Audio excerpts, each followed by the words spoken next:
What's the difference between giving a rich person $100,000 and a poor person $100,000? It's the way that they use it. A rich person is going to invest that money. A poor person is going to spend that money trying to impress other poor people. You know what I'm saying? So in today's video, watch the entire video, I'm going to go over just basically the only thing you got to remember if you want to transition from poor or broke to rich, right?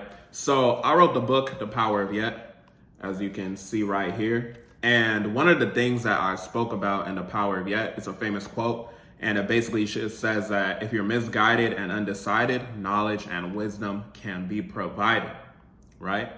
The difference between poor people and rich people, and when I say poor, I'm talking about people that pass over opportunities repeatedly. When we talk about broke, it's not necessarily the mindset. Poor is a mindset, right? And when I'm talking about that quote, if you're misguided and undecided, knowledge and wisdom can be provided, it's the simple fact of the matter that you got to understand that you can always increase your value. You can always learn. You can always invest in yourself. Rich people invest in themselves. They invest in having higher income skills, right? Those of y'all that may not know, I used to work a 9-to-5 as a chemical engineer. Yeah, I was making a good salary, but I had to have that mindset shift to understand that if I wanted to make more money, I had to develop higher income skills. I was capped at my job as far as what I could make. I hopped into the credit industry in 2021, and over time, I was able to make things happen. I left my job June 2022, and things have been blessed ever since. And I know that some of y'all that's watching this are where I was before. So that's why I like coming on here and creating these videos, just to help empower you and have that shift in the way that you think so that you can go from poor to rich, right? Whatever rich is to you. So the thing about poor people, they don't take accountability, right? Because like I said, if you give them money versus giving a rich person money, the rich person is going to be hard on themselves and know that they got to invest in higher income skills. They're going to use money to bring more money. Poor people hold money like it's their last.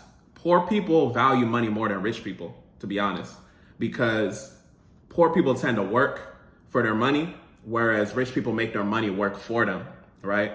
So going back to my book, The Power of Yet, when I say that if you're misguided and undecided, knowledge and wisdom can be provided, what I was basically talking about there, I was talking about the fact that when it comes to just investing in yourself, it doesn't necessarily have to be that, you're investing in all these high ticket mentorships or anything, but investing in yourself and investing in your knowledge and increasing your value could be as simple as buying this $20 book, right? Reading money books, getting around like-minded individuals, right? These are the things that you got to understand if you do want to change the trajectory of where you're going.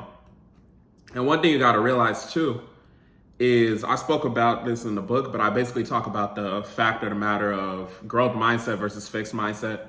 If you don't know what that means, basically a growth mindset is pretty much understanding that you can grow from where you're at currently. A fixed mindset is basically what poor people tend to use. They're just fixated on what they think stuff is.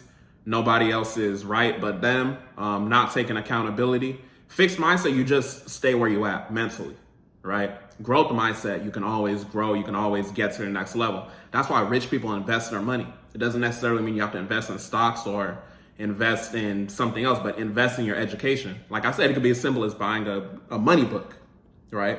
But at the end of the day, investing in somebody, investing in mentorship is gonna be what helps you get to the next level as well. So when we even think about something as simple as like the Bible, right? Proverbs 16:3, it basically talks about the fact that you want to commit to God with everything that you do.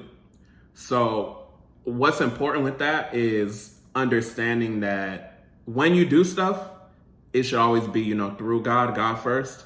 And what I mean by that is, you might be in a situation right now, like look at your current situation right now.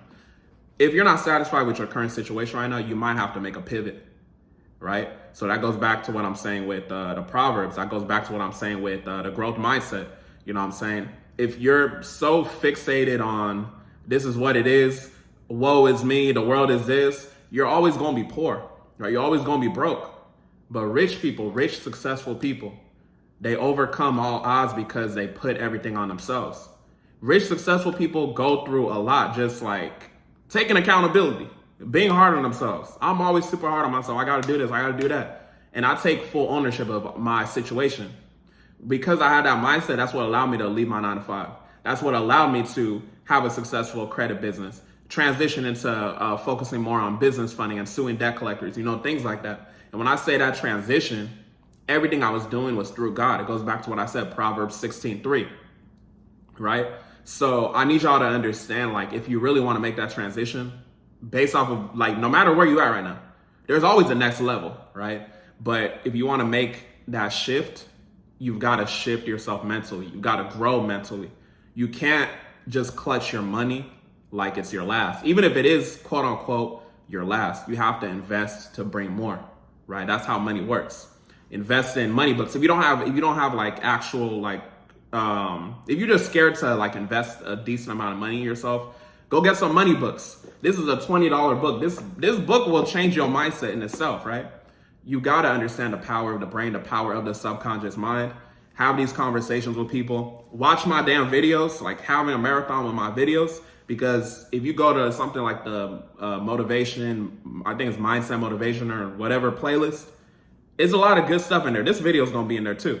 So just continuously watching my videos as well. And it's crazy because the character in my book, The Power of Yet, her name is Nia Akin. She's a Nigerian girl. So basically the thing with her is she initially has a fixed mindset. I don't want to spoil it or nothing, but she has a fixed mindset, and then she has to learn to overcome what she's going through. She has to embrace a growth mindset, So just context, I wrote this book in 2019, but it's like, as I'm rereading it, I'm going through rereading it right now. As I'm rereading it, I'm noticing a lot of what I've been saying is timeless information, and that's very, very valuable. So I need y'all to understand, like, if you really want to make that transition, number one, it does start with, God, and going back to what I said with Proverbs 16:3. You don't know at what point, maybe God is telling you to make a pivot into something else, right? It starts with that, but it also starts with the type of mindset that you have. You have to have that growth mindset. You can't stay stagnant. Every single day that you have the same access to the same information is every single day that you decreasing your value. Think about inflation. Eggs is super expensive right now, right? I just bought a 60-pack of eggs today. Super crazy, right? So I'm hoping that, this video can resonate with somebody out there. No matter, what your age is, no matter what your accomplishments are, just understand that, you can always make that transition, but it starts with your mindset. And your mindset is your diet as far as what you read, as far as what you choose to be around, you know what I'm saying? So this is why I'm coming on here and letting y'all know that. And I think it'll definitely be beneficial for the 1%, whoever's watching this. And one thing I want to talk about too, just going from like broke or poor to rich, is along your journey. Those of y'all that are in the credit repair industry, this goes back to what I said with the Proverbs 16:3. You want to commit to God with everything that you do. Go talk to God. Maybe you got to make that pivot into doing something else. What worked for me was placing more of a focus on business funding, right? So that's really what allowed me to know, like, damn, I'm working with these credit repair clients. Yeah, I can get high ticket credit repair clients, but it's one of those things where it's easier to scale through the business funding. And let me tell you why it's good to look at it that way too.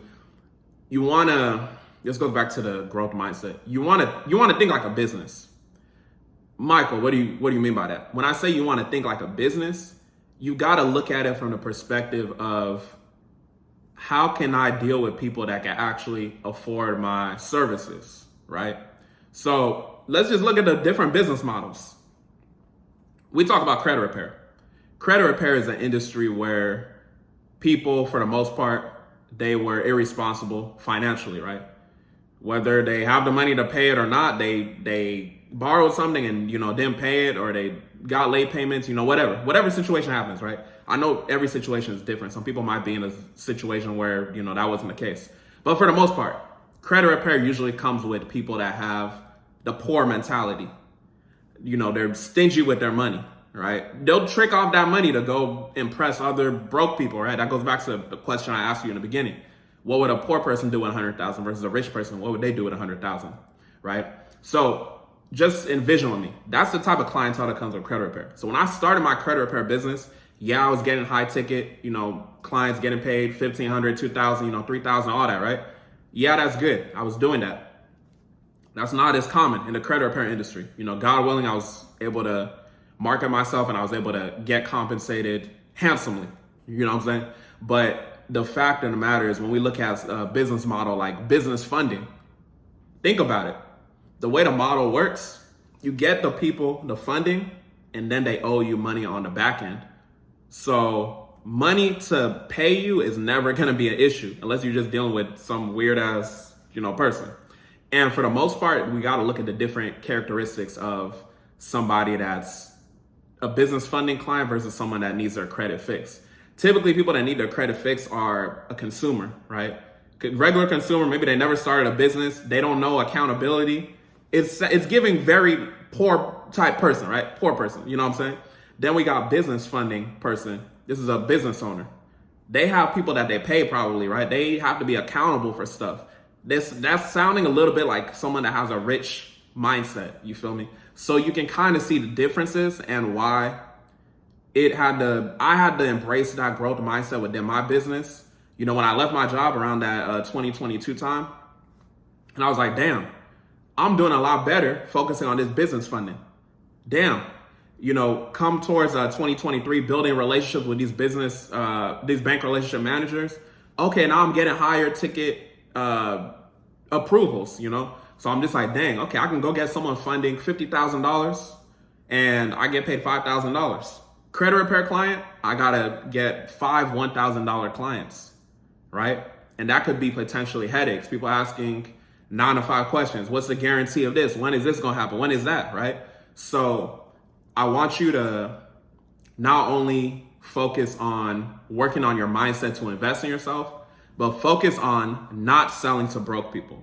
Do not do business with broke people. Do not do business with poor people. If you want to scale your business, if you want to grow your business, do not do business with poor people. Do not do business with broke people. Poor is worse than broke, but we don't want to deal with both. Poor is worse than broke, but we don't want to deal with both. That's a quote. So understand that, because if you want to scale that business, if you want to grow that business, if you want to have less stress with that business, you want to deal with people that have money, right? And technically, people that have money can be categorized under business funding, because I don't care who you are. If you don't got no salary or nothing, if we go get you $100,000 in credit cards, you have $100,000. Let me get our 10%, I'm saying $10,000 real quick. But when it comes to credit repair, because it's going to operate off of that person, maybe they have high utilization, maybe they don't have a job, they just have all these negative remarks. How are you going to expect them to pay you $1,000, $2,000, $3,000? It's not going to happen. A second thing that you can do, right? Because we're talking about pivot, we're talking about growth, we're talking about all that, right? A second thing that you can be aware of, and what you should be aware of, is suing debt collectors. Again, you want to think like a business. What do I mean by that? Let me just give y'all insight into our business. What we do, we understand that the average consumer might not have the fee that we charge to be able to pay us, right? So cool. We got on a call with somebody. Oh, I want to sue a debt collector. I see your content online. I see this. I see your ads. I see all that, right? I got this debt collector that's harassing me. I know you can sue them, blah, blah, blah. Okay, cool. That's what's up. I appreciate you, tapping in with me. That's going to be 3 bands, right? So $3,000.